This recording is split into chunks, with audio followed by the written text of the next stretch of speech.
Hello, hoping this is working. My first time using live Facebook, so if you're there, please drop me a WhatsApp or a message so that I know you are online and this is working. Everyone there? Okay, so I'm getting some likes, so I presume that means this is working. Okay. I'm going to wait 2 more minutes so that we start exactly on time at 6 o'clock. So please be patient.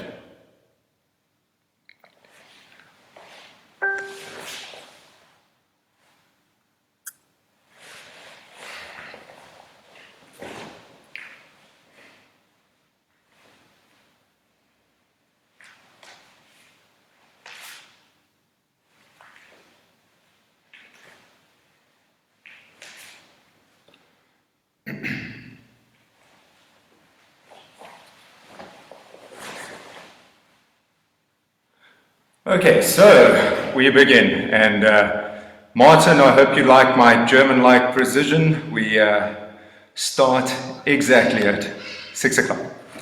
Okay. Hello everyone. Thank you for joining me. I'm very happy to be with you today. Martin and Richard, thank you very much for the invite to share some knowledge. Before I begin, Martin and Nadia, congratulations on setting up such a wonderful platform. But beyond that, congratulations, I think, to the entire global karate community. I think the collaboration that I've seen on this site has just been phenomenal, and I did put that in a private message to Martin, but I think it warrants a public comment too. I think this is what karate is all about. It's about coming together to be bettering oneself, but also bettering the world out there. So I love this opportunity. Thank you very much. Today's session is going to be predominantly on utilizing hip rotation in order to deliver Ichigeki Satsu technique. So I think all of us train with that in mind. So Ichigeki Satsu is to kill with one blow. And of course, I'm not for a moment recommending you go out and kill someone. What I am suggesting is that you should have the ability to incapacitate someone should the need arise. Hip action is not done to the extreme enough, and it's not focused on enough often. So what we're going to do is work on the hip action and then apply it both to Gyakuzuki and then to Mawashi Gyo. I think probably your bread and butter arm and leg technique respectively. And then time dependent, we'll try and link the two together because they work wonderfully well in combination. So you'll see that a little bit later. So for this session you do need to be warm, so we warm up first. Head round. Side to side,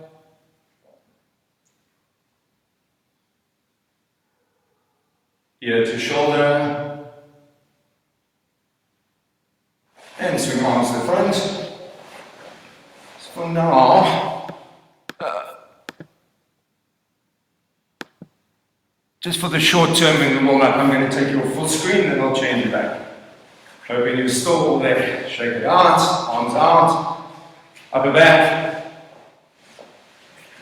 so that's lower back, and upper back. And roll your hips, both ways, side to side, and extend, deep leg forward stance, and push it down. Onto the ball of your foot.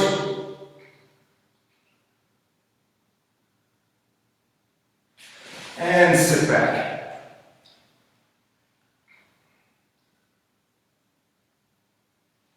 Stretch to the right.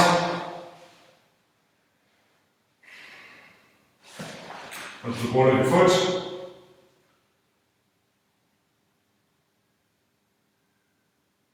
And sit back.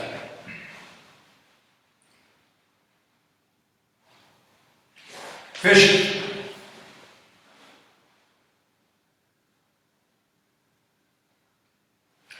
Left leg out. Try and open out as much as you can. As I said, we will be doing Marshigiri a little bit later, so I want you flexible and warm, no injuries. Particularly, I caught the last bit of Nudge's live comments a few minutes ago that it's cold and rainy in New York. So I know in Europe it's probably a bit cold as well. Make sure you're fully warm. And lean over.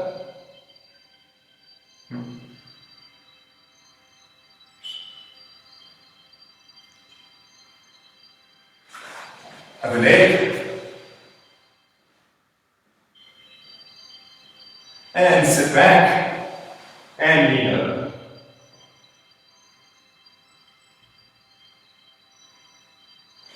And stretch out, center splits. So always when you're stretching, and maybe we'll spend a little bit of time right at the end of the class doing a little bit of stretching, but just make sure you're relaxed and make sure you push out on your exhalation, not your inhalation. Again, all about reducing injury, and the more flexible you are, the less likely you are to injure yourself. Sit back, into your left, and right, and center. Bring your legs in, knees up into your chest, and extend out. Again, use your breathing, try and get your chest as close to your knee as you can. And butterfly.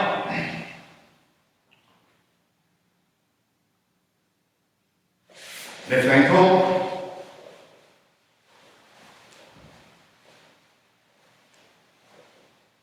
Toes as well. And right ankle.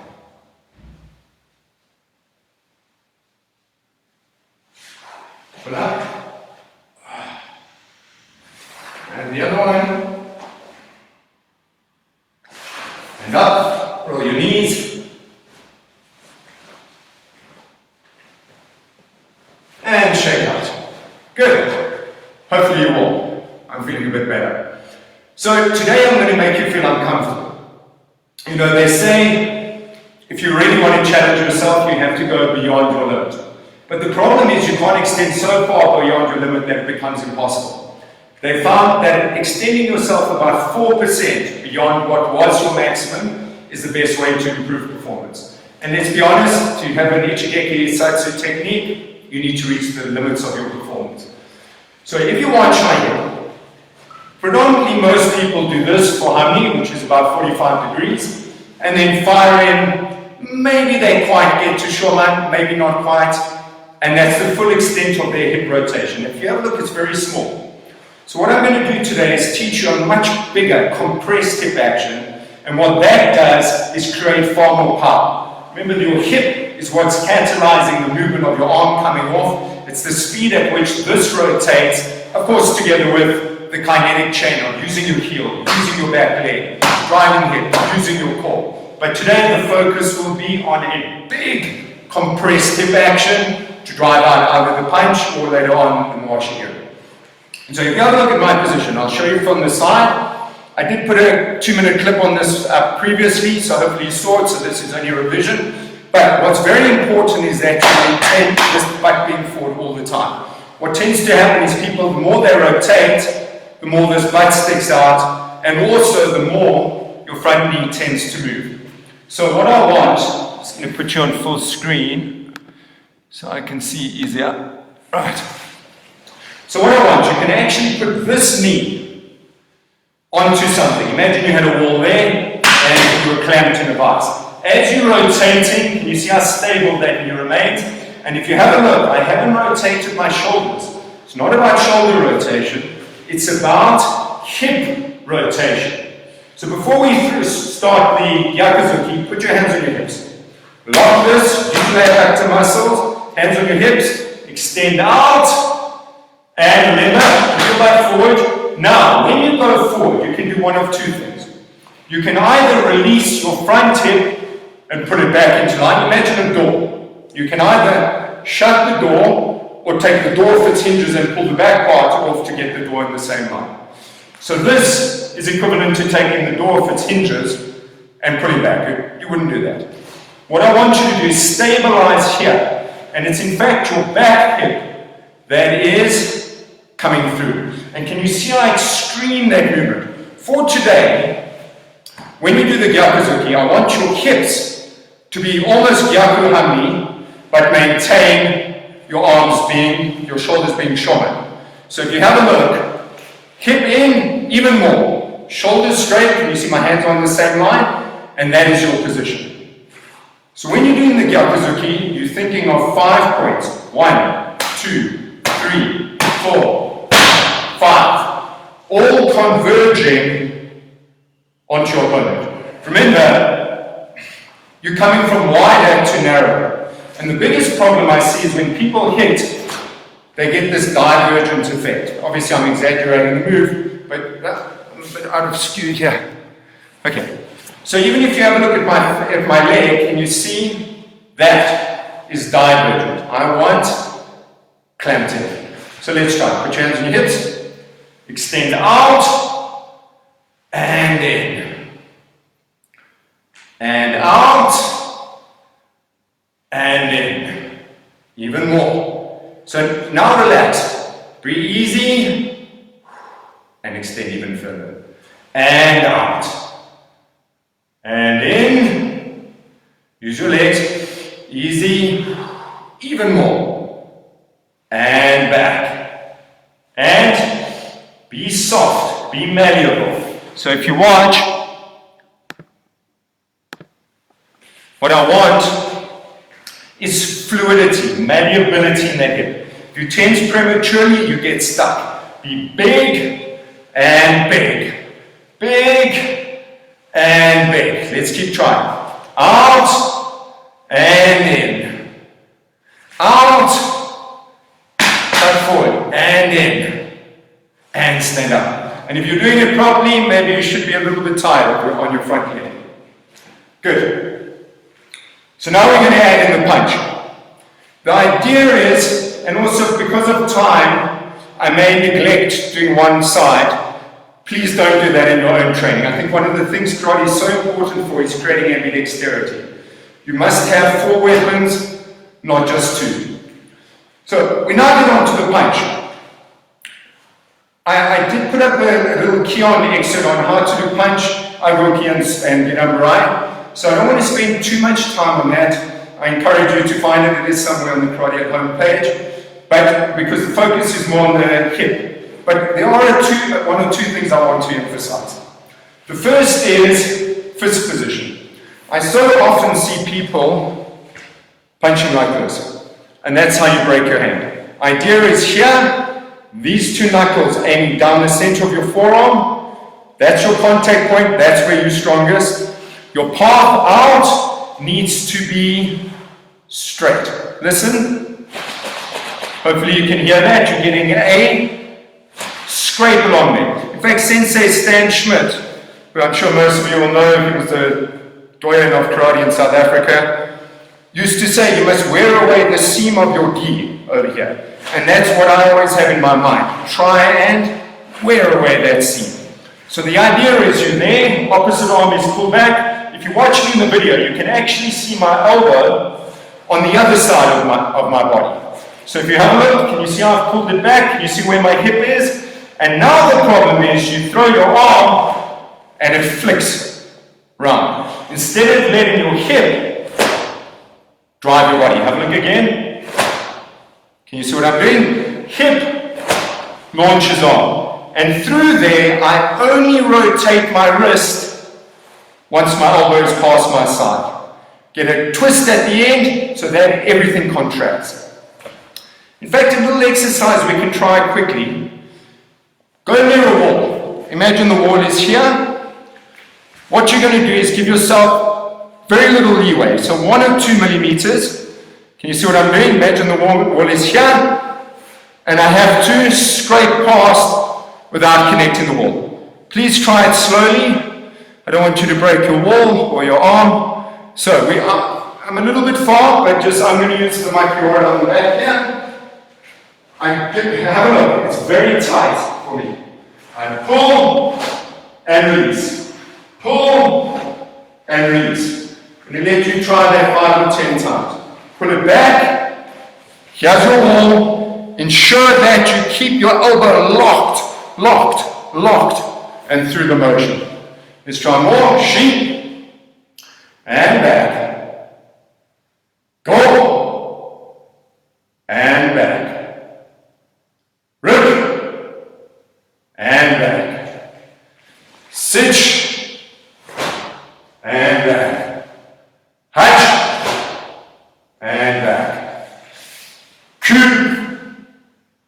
And back. And Ju. Good. So I hope all of you survived that. Please try the other side.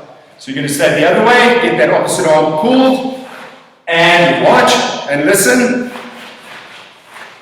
as it comes out. So hold it onto the wall, ish, and back. Pull, pull, pull, knee, and back. Side, and back. Shi, and back.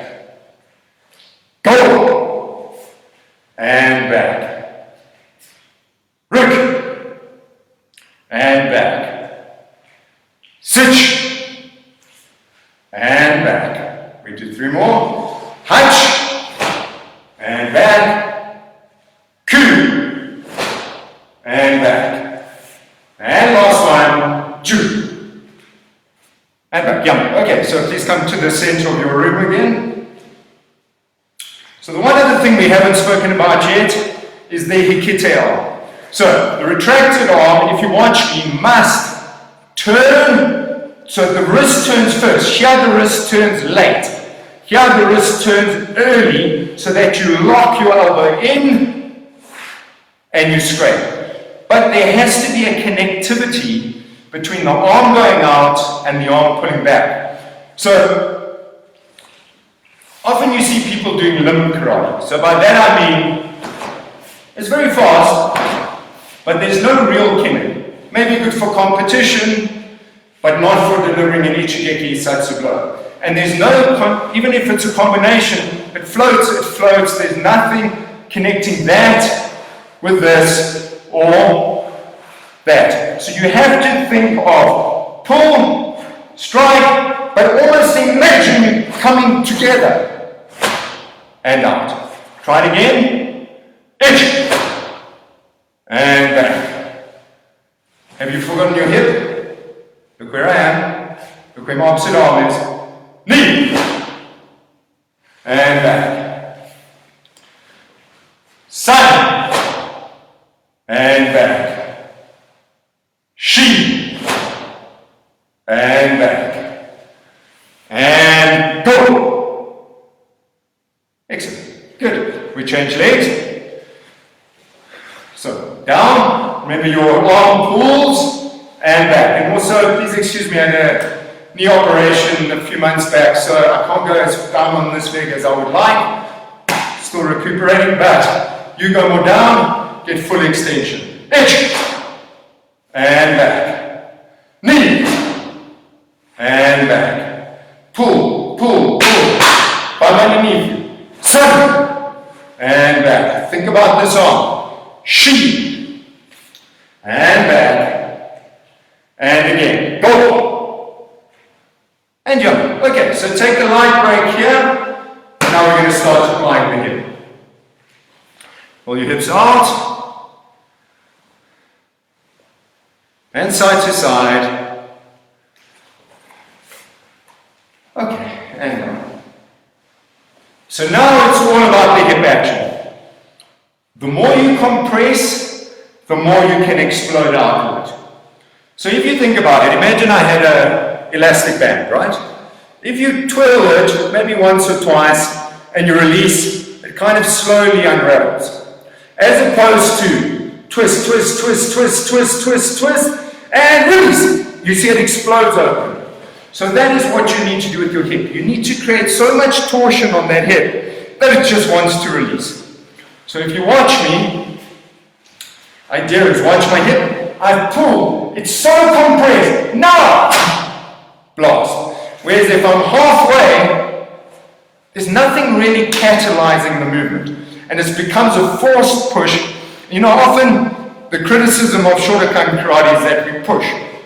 And the truth is, sometimes people are right with that criticism because your kime point because you're not driving with the hip, becomes forced and too long.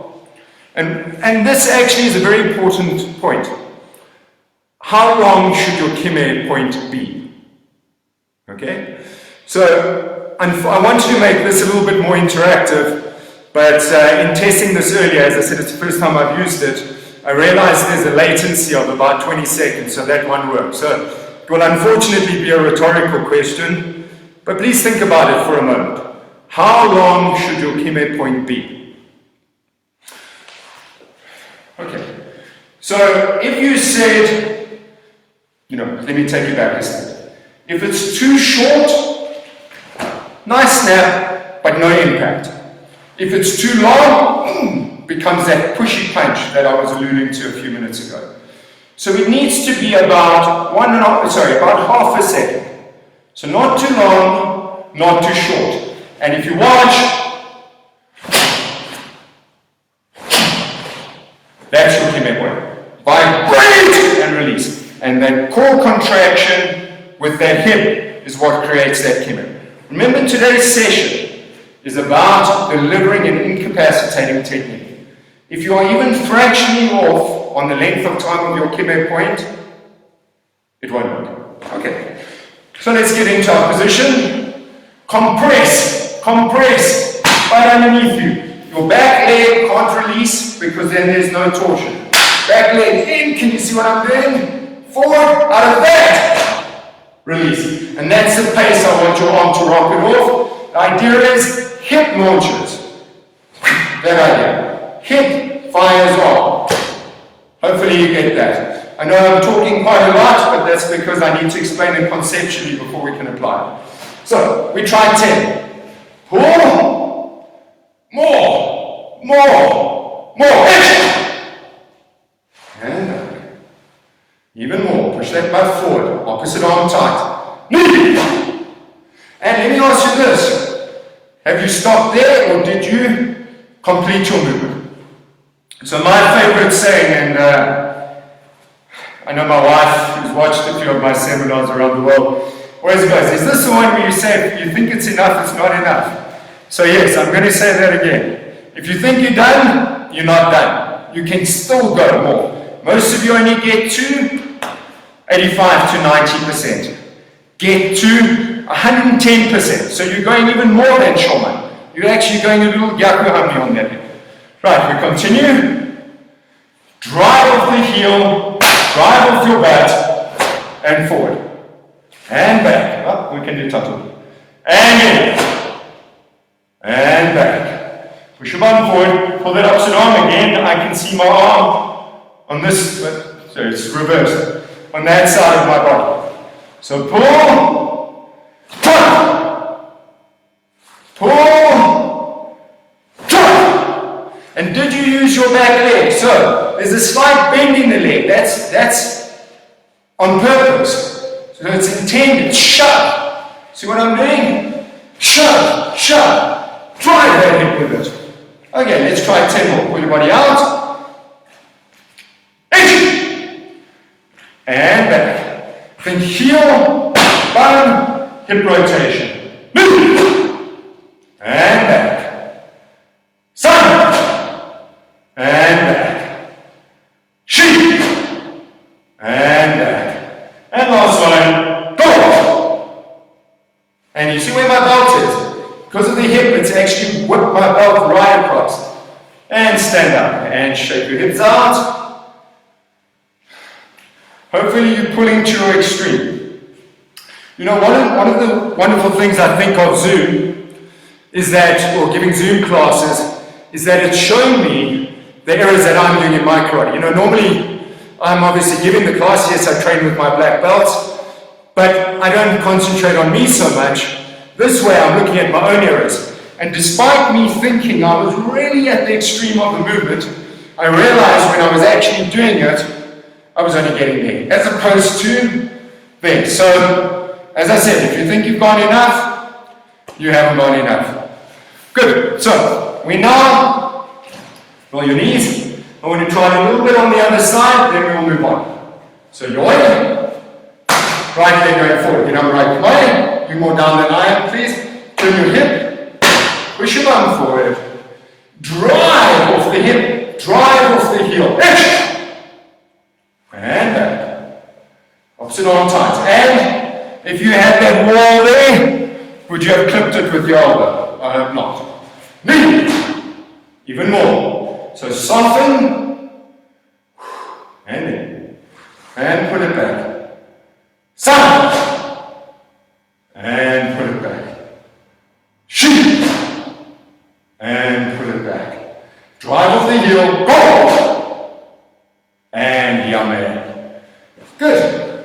So, please stretch out because we now move on to more Washigiri. Then I'll give you a 1 minute break if you want to get some water or rest a little.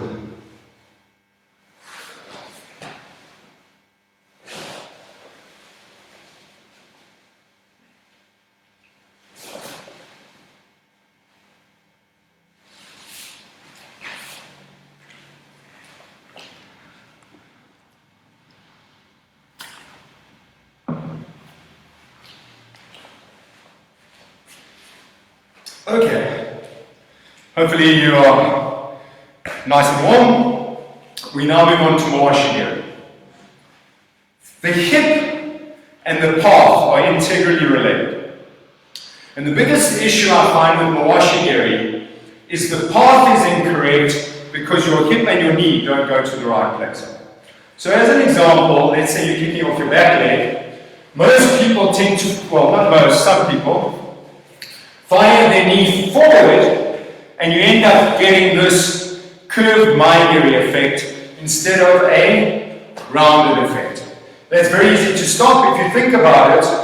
Here's a little tricky. You want the idea of coming over and down onto the head. Over and down. If you curve it upwards, you see how easy it is to prevent that from hitting you. So we go through 5 stages. We're going to practice it slowly. And please work on this exercise yourself. You need to understand the components of a movement before you can put it all together. And I think so often people rush to do fancy katas or fancy technique, but their technique is found wanting and therefore they don't score or don't work in the street. So the sooner you understand the importance of Kion, the better. Kion is Kion. Kion is kata. Kion is kumite. That's the only way for your technique to be effective. So we do a little exercise. The first movement is out to the side. So I'm going to repeat that. Your opponent is in front of you. That said, if it's coming off your back leg, to the side. So if you have a look at my position, I'm lifting sideways. I'll show you this direction. My heel is only fractionally lower than my knee. Not too much. Only a little bit, and of course, not that way. I am lifting up as high as I need to and directly to the side. So we please do that. Relax a moment. I'll explain all 5 positions, then we'll try it. So that is 1. 2 is the spin. Now, here's the kicker. Excuse the pun, that wasn't actually intended. You need to have a reverse extension on your hip. If you just pull your hip through, you're like a cat chasing its own tail. How do you put the brakes on? So if you watch my hip, can you see what I'm doing? I'll show you in slow motion. As I'm coming around, I extend open. This knee controls distance, but inevitably you're projecting. So that's your feeling. So if you watch, point 1, point 2, open out. Point 3, I see I'm out of the camera, let me be back a little bit. Point 3, over. Point 4, back. Point 5, clamp in and put it down. I'm trying to place myself so you can see, but if you watch the over bit, round and down, over and back. Can you see my heel is still up? Again, some people tend to strike and then collapse that foot down. That doesn't work. So it's up out, over, back, down. You must pass through each of those components. That is the path of your movement. If you miss any of that out, you denigrate the path and your technique doesn't work. So we try it together. Please alternate legs. Knee up, out, and open. Over, you can hold or not. Back, in, and down. Up, out, over, back, in, and down. Stay more down your squatting leg. Again, that's my knee, but please go down more. The more down you are on your squatting leg, the easier it is for you to balance. Push your bum forward. So we're only going to do a few, and you should be feeling it in your glutes, feeling it in your thoracolpelvic head. So up, out, open it up, over, back, put it in, and down. Just roll your hips out at this point. Okay, we try the other one. Bend, knee up, direct knee to the side. Spin, over, back, still keep it round. Put it in, and place it down. See, I'm still down. And again, you must relax during your kick. So you want core contraction and down, but not so stiff. Be light, core at the end. So, you need two types of strength, right? The first is an isokinetic strength, so you need dynamic strength. The second one is an isometric, which is a stable contraction and strength. So, for example, you need the power, let's say it's a side thrust, to go out, but you also need the power to hold. And if you're working on isometric contraction, which is holding it right at the end point, you get strength around 10-20 degrees around that joint, which of course is not the full range of the movement. So you need to do both, and this exercise is nice core and contraction and strength training through it, holding the position so you're getting a combination of both, back and down, and of course, flexibility training as well. But again, 4% more than your max, that's how high you go. 4% longer than your max, that's how long you hold. So we try, bend, I think it's that leg, up, over, 3, 4, pull in, and down. Last one on the other side, knee up, spin, open your hip out, over, back, pull your hip in, and down, and shake your hips, roll your hips out. And just stretch out a little.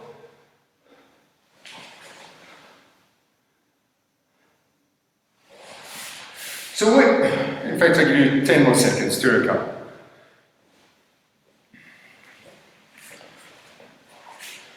So when you're actually doing the martial area of the back leg, this action in order to do it is imperative. So if you watch, this is catalyzing movement. My leg goes through that path and down. That rounded path is very important coming off your back leg. Not only does it make it harder to stop because you have a rounded effect, but also you pass through your opponent's blind spot. So you can do this as an exercise yourself. Take a pen, big pen, put a bright nib on the edge of it, and look dead straight, and just start moving it around. And you'll find round about here, you tend to have a blind spot. And that's the path you want your kick to be coming through, so that by the time the guy notices it, it's already there. Good. So we try a little bit faster. We're going to break it now into knee up, spinning kick, and down. So it will be knee up, spinning kick, and down. So we have 3 movements. but I am still going through all 5 compartments. So we try. Bend, start that leg. 1, think hip, and snap. And down. The less, you don't have to kick Jordan. Chudo Mawashigiri can be extremely effective, and in fact, even coming Mawashigiri down into the groin, also very powerful. So if you're not so flexible, rather than laboring to get your movement high, please keep the technique and the path correct and kick a little bit lower. So we try the other one. Lift up, think hip. And if you have a look, my heel and my butt are virtually connected. That snap action is so important. Wop up, back. Place emphasis on the retraction, like a whip. Always like a whip when you're doing a snap kick. We try a couple more. Bend, lift up, think hip, and down. And bend, lift up, think hip, and down. And we do one more on each side. Lift up, hip, and down. Other one up, hip, and down. And relax. Roll your hips out. And stretch out.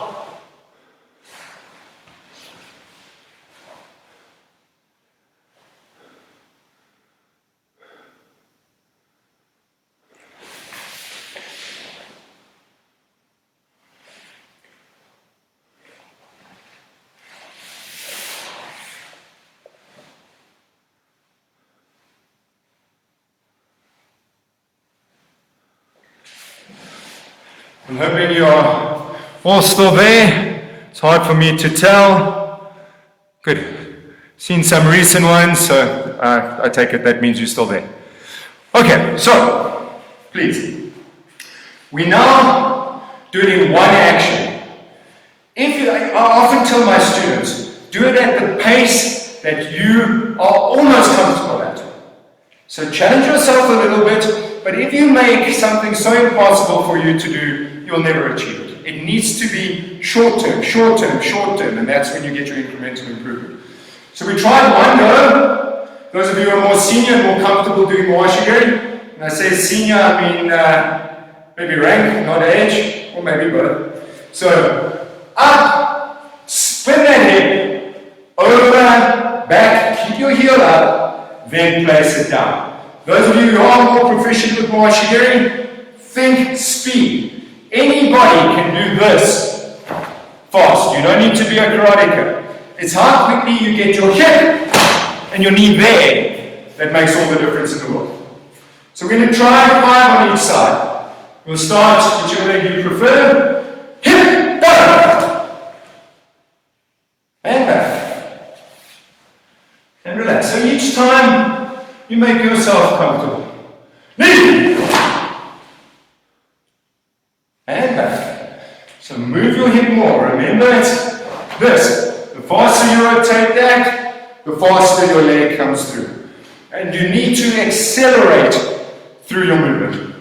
Remember, those of you remember your high school physics, or technically applied mass, force equals mass times acceleration. So the more you accelerate through there, the more force when you hit your opponent. So again, we try. Move your hip, go! And back. Good. And one more. Go! And we try the other leg. So I'm going to try and do it forward and sideways so you can see the path from both directions. So I'll do sideways for you. Think hip. And in. Itch. And back. You're only doing 5. Make yourself comfortable. Rotate. Knee. And back. And again, stay down. So the one thing you don't want to do when you kick is lift up. Remember, it's easy to balance on 2 feet. Why? Double the surface area and quite easy to get your center of gravity over your base. As soon as you're on 1 foot, you're halving that surface area. Now you stand up on that leg, you make life very difficult for yourself. Compress onto that supporting leg Don't float onto the outside of your foot. Keep your foot flat, splay your toes, grip the ground. So I think we maybe have 2 more on this side. Shoot! And back. And we do 1 more. Go! And stand up again there. And use. It's always nice to have somebody with you, of course, and you can always test yourself against that person. So you must understand, I think competition, I'm not literally talking shy where you win medals. A little bit of competition in the dojo is an excellent idea. Constructive competition, good sportsmanship, of course, but test yourself. Test yourself against yourself, yes, but also against the top people in your dojo. That's how you raise your level to theirs. So after lockdown, when you train, always pick somebody a little bit better than you, a little bit faster than you, and hopefully he can pull you up to his level. That I know. Okay, I'm now going to talk about Mwashigiri of the front leg. So the principle of the path that I've explained to you remains true. But you are already essentially in this position. Why? Because look where my hip is. It would make no sense to pull it back to come forward with that leg. But remember what I said, your hip needs to be here. Look outside now. So you have a little bit of leeway, because none of us fight like that. You'd be a little bit relaxed.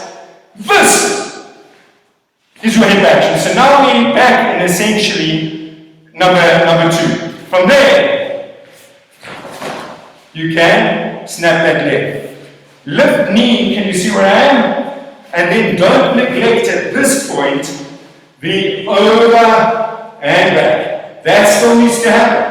That's 4. How you go down is still in, but generally it will be in and forward, not in and back. So that again is the same compression inwards, just step forward. Okay, so we try. Finding mine.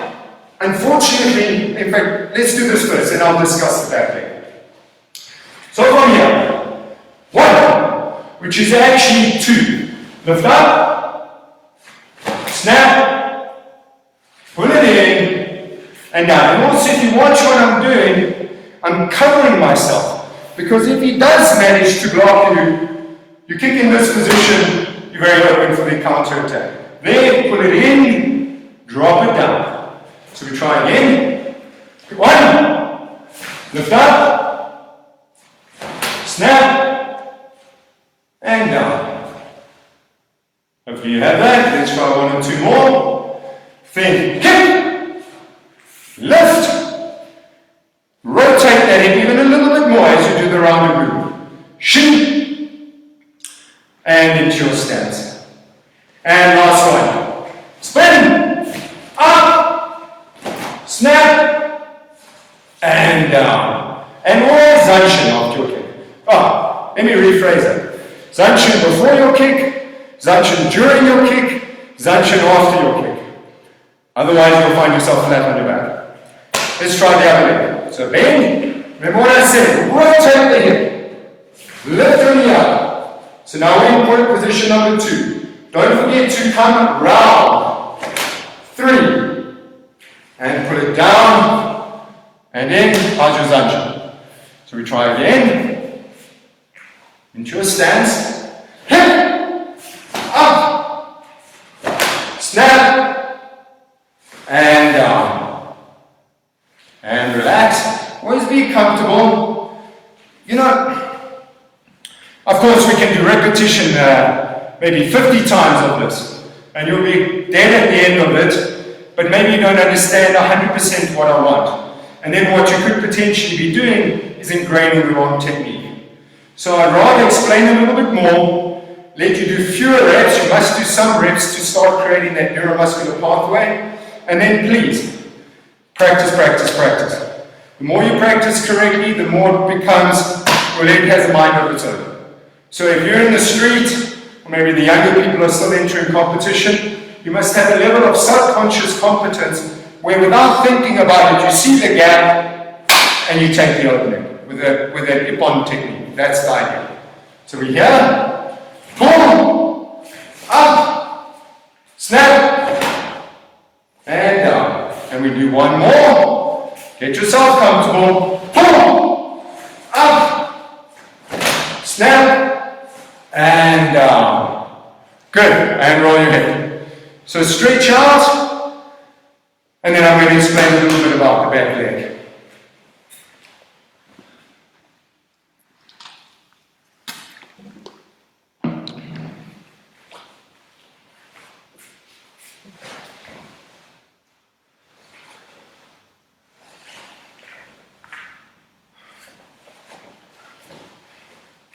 Okay, so remember I said to you at the beginning of the class I'm going to challenge you.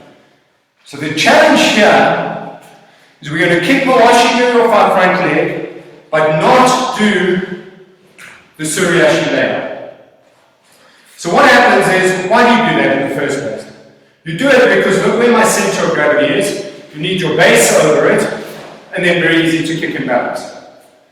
But the downside of that is it takes time to do that movement. So if your opponent's very acutely aware, very sharp, as that foot moves, he's going to nail it. And that's not what you want. So I'm not saying there isn't a place for Suryashi Mawashi. Of course it is. It's a very powerful technique. But if you can do this, I think maybe even better. So the idea, watch my back foot. I bend, I shove with my back leg, and my momentum lets my back leg pull up afterwards. It's not in the movement. It's not the first part of the movement. This is the first part of the movement. Hopefully you can see my foot there. Watch my back leg. Can you see how it's driving off? Of course this is easier if I have an opponent to demonstrate on. In fact, I think I have a clip doing this on one of my students from a couple of months ago. So after the class, maybe tonight or tomorrow, I will upload that clip where you can see exactly what I'm talking about with that projection on the back leg and the rotation on the hip. Bearing in mind the clip would have been filmed before coronavirus, hence it was in the dojo. So from here, let's try. Bend, shove, and up. So that foot just pops up. One moment you're here, the next moment you're up there. So please try. Again, very effectively done as a chew-down. Or, I think most males will attest, you get that get-on, you're going down. So even get-on kick, I'm perfectly happy with.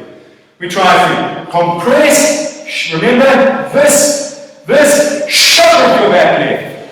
This creates so much power into your opponent, and it's so often neglected. Why? Because you stand up, so how can you compress and extend on that leg? You've got to learn how to use compression, expansion. Good. We try a few more. Bend, shove. And one more. Bend, shove. Good. Let's try the other leg. So I am cognizant of the fact that I'm running a bit out of time. So we only do 5. Compress, shove. Compress, shove. Compress, shove. And if you're hearing a snap out and a snap back. I'm actually hitting myself, listen. The second one is I'm actually hitting myself on the retraction. And that's the kind of emphasis I want placed on it. So let's try again. Hit yourself on the return. And one more. Go. Good. And yameh. And roll your hips. And stretch out, and then we move on to the last phase of the class.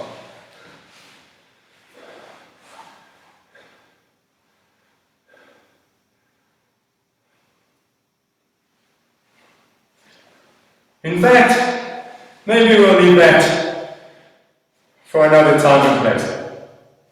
I'm going to give you a little bit of insight into it. I'll demonstrate what the next phase is, but we're not going to do it today. I first want you to get individual techniques right.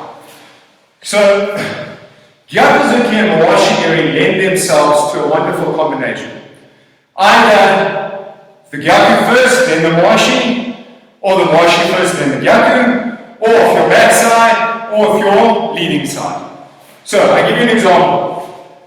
Gyakuzuki, watch my head.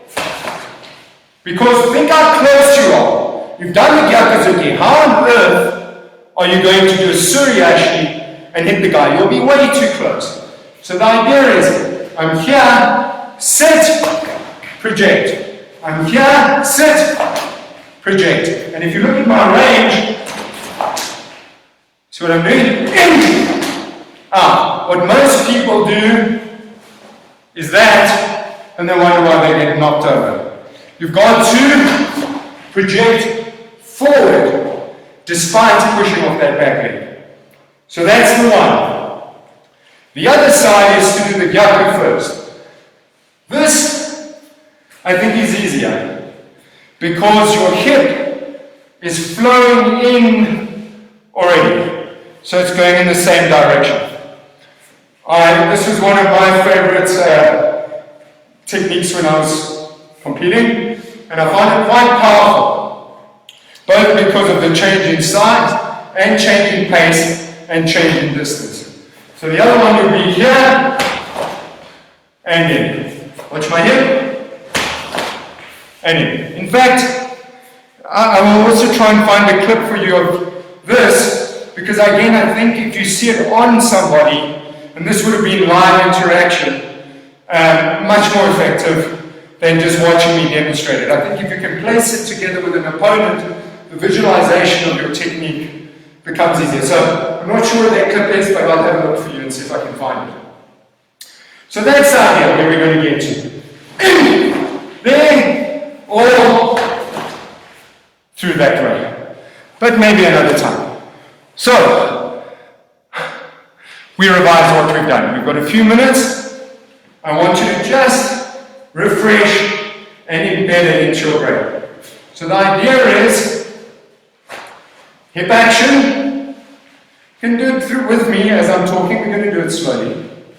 Remember, when you hug me, you're not 45. You get a true compression of that hip. You see where my shoulders are? Your knee doesn't float in or back, and you compress. You hold the back leg, you create torsion. So that through that torsion you release. The more you compress, the more it explodes outwards. When you're doing it, be cognizant of the fact that you keep your fist upturned until past your side. Squeeze that out, squeeze the retracting arm back, and connect the two. Connect through your core, connect your body. When you get to your final position, you have a look at my hip. Most people are happy there and they think they're shoman. No, I want shoman, that's shoman, now I want gyaku. But maintain shoulders straight. Of course, it's not hand done when you're doing a true gyaku where you rotate your shoulders as well. And remember what I said, 1, 2, 3, 4, 5, directed to your opponent. Everything, mental tanden, physical tanden, everything honed towards your opponent. Why? Because we're delivering an ichigeki satsu technique. Good. So that is the gyakuzuki. When we talk about mawashi-eri, remember 5-stage path coming off your back leg. Number 1, of course, always bend. Number 1, directly to the side. 2, turn, never here. Can't kick if you square. Turn your body. And if you watch, look how I'm opening out. Open out, extend. Heel and knee more or less the same. Over and back. That's my path. My heel is still up. Pull it in. Either forward or back, doesn't really matter, depending on what your opponent's doing. That's for off your back leg. Off your front leg, you are essentially in number 2 already. It would make 0 sense to pull back to go forward. So what you're doing is pulling the hip from almost 2 to 2. Lifting that knee up, we're now exactly, if you remember, number 2. So 3 remains the same, the pulling remains the same, and the down remains the same. No shortcuts, guys. Practice each of those components until you can do it as one fluid motion correctly. Key on, key on, key on, key on, and I can't stress that enough. Good. And then of course the next thing would be to put it together, but not for tonight. So I think we have a few minutes left for stretching. Please make sure you cool down after every training session. I know the younger guys, I think some of us, now that I'm in my mid-40s, some of us 40s plus, remember the days where we could just train, finish off and walk out and not be sore the next day. You need to stretch, and even if you're young, please stretch. So we try center splits. Use your breathing. Heels in the same line as you breathe in. And now as you breathe out is when you start pushing out. In and out. In and out. And you take it to where you think you're at max, and then just go there 4% more. When you stretch, you should be uncomfortable, but not in pain. Uncomfortable, but not in pain. And let's hold for 20 seconds. Ich, ni, sun, she, go, ruk, sich, hutch, cue. Jude, try and be upright. Now, squeeze your heels into the ground. Squeeze. Tense, tense, tense. As you relax, you should be able to release down a little bit more. 1 or 2 inches more. Ich, ni, sun, she, go, ruk, sich, hutch, coo, and sit back. Bring your legs in, always slowly, don't jolt. Heels in, butterfly, and just ease it out.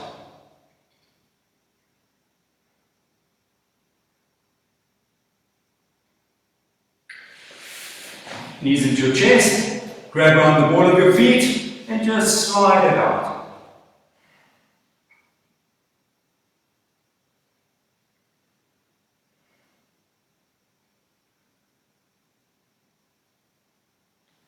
And up. Pull your hips.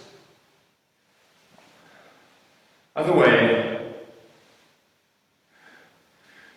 And I think that brings us to the end of the class. So once again, thank you for the invitation to teach. I hope you enjoyed that. I was very happy to be here, so thank you for allowing me to teach you. Just please note, I have had a lot of friend requests from some of the members. Unfortunately, my Facebook is full, so I'm not adding you because I don't want to, it's because I can't. You're more than welcome to follow our Dorfman Karate page or follow me personally. But unfortunately, I won't be able to add you as a friend. I look forward to more wonderful sessions from seeing you guys in this group. I think the level of instruction has been fantastic. And again, Martin, thank you for the invite, and Nadia, thank you for the great platform. Us, train on, please practice.